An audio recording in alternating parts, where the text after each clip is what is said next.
भूत और चुड़ैलों की एक दुनिया थी। वो सभी भूत चुड़ैल दिन रात सिर्फ शिकार करते। एक दिन भूत और चुड़ैलों में खाने को लेकर बहस छिड़ जाती है। दिन रात मेहनत करके शिकार पकड़ते हैं और हाथ क्या लगता है खाने को, एक छोटा सा टुकड़ा। वो छोटा सा टुकड़ा तो हमारे दांतों में ही अटक जाता है, पेट भरने की तो दूर की बात है। पर हमारे हाथ जो शिकार लगता है वो भी तो हम मिल बांट कर ही खाते हैं, और ये परंपरा तो सालों से ही चली आ रही है। मैं नहीं मानता ऐसी परंपरा को।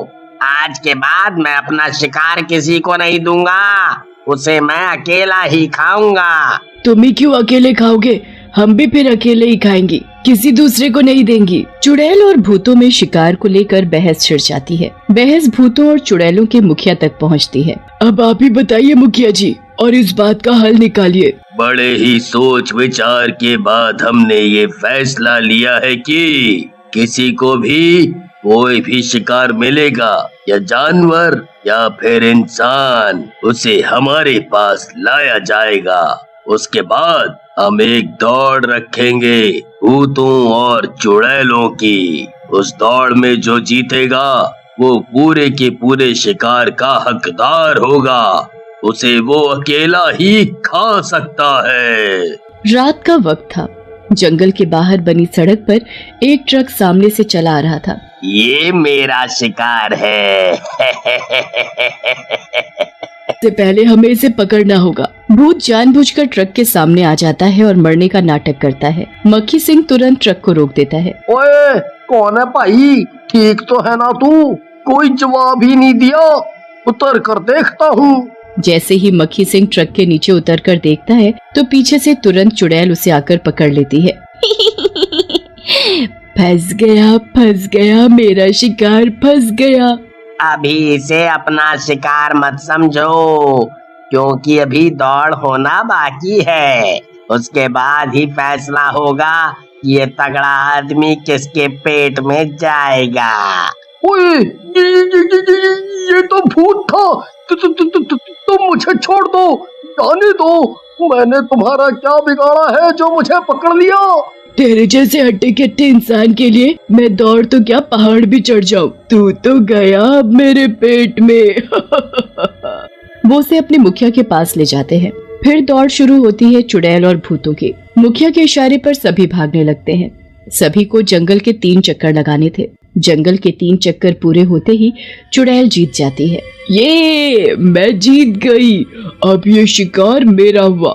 आज कितने अरसे बाद मैं पेट भरकर खाना खाऊंगी।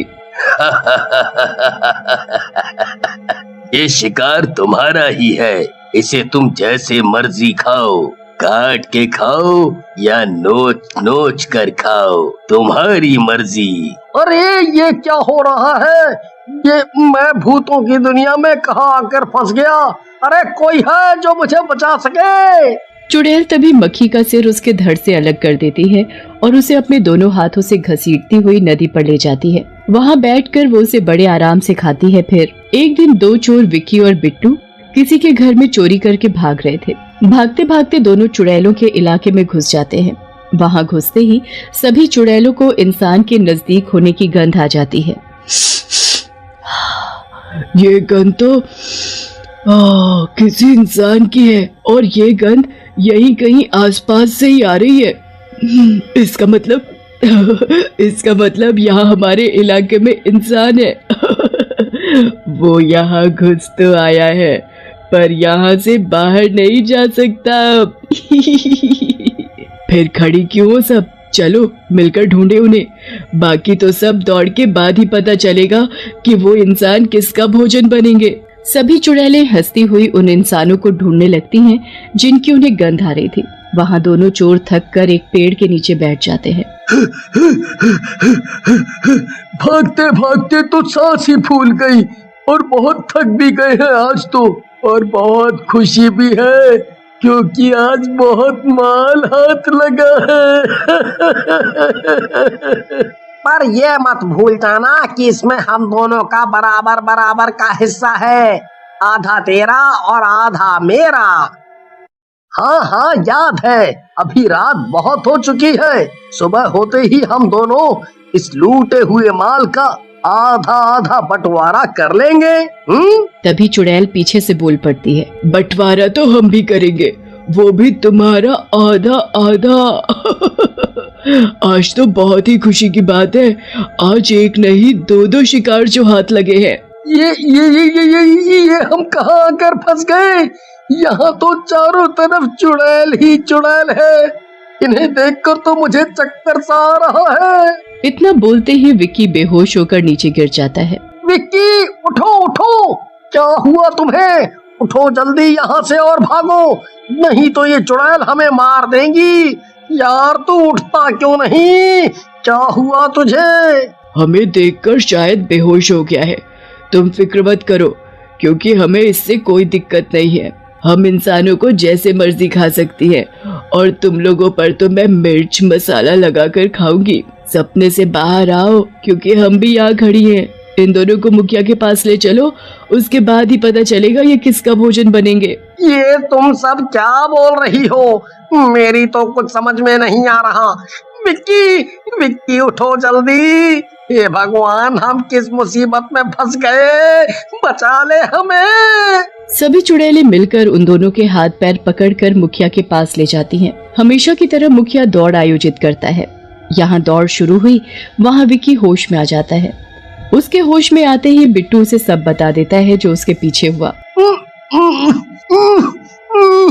हम दोनों को इतनी कस के बांधा हुआ है कि निकलना तो मुश्किल, यहाँ से सांस भी नहीं ली जा रही। अब कोई फायदा नहीं, मरने के बाद हम भी इन लोगों की तरह ही भूत बन जाएंगे, इनकी टीम में शामिल हो जाएंगे, फिर हम भी ऐसे ही इंसानों को मार कर खाएंगे। तभी दौड़ पूरी हो जाती है। पहले नंबर पर आने वाले भूत को हट्टा कट्टा और दूसरे नंबर पर आने वाले को दूसरा आदमी मिलता है। दोनों भूत विक्की और बिट्टू को अपनी गोद में उठाते हैं और उसे अपने साथ ले जाते हैं खाने के लिए। कुछ दिन बाद जंगल से सटे सड़क पर एक परिवार अपनी गाड़ी में सवार होकर अपने रिश्तेदार की शादी में जा रहा होता है। गाड़ी महेश चला रहा था और पीछे उसकी पत्नी गीता और बेटी दिया बैठे थे। तभी भूत पीछे से उनकी गाड़ी को रोक देता है। ये गाड़ी अभी तक तो ठीक थी, अचानक कैसे क्या हुआ? अब गाड़ी रुकी है तो कुछ तो खराबी होगी ना, आप एक बार उतर कर देखिए। महेश गाड़ी से बाहर निकल कर देखता है। आगे देखा सब ठीक, फिर जैसे ही पीछे देखा तो भूत को देखते ही उसकी चीख निकल जाती है। भूत, वहाँ भूत है। जल्दी चलो यहाँ से। अब तुम यहाँ से नहीं जा सकते। भूत अपने साथियों को बुला लेता है, फिर सभी उन्हें बंदी बनाकर ले जाते हैं। मुखिया जी, आज हमें 3 शिकार मिले हैं, इनका बंटवारा कैसे होगा?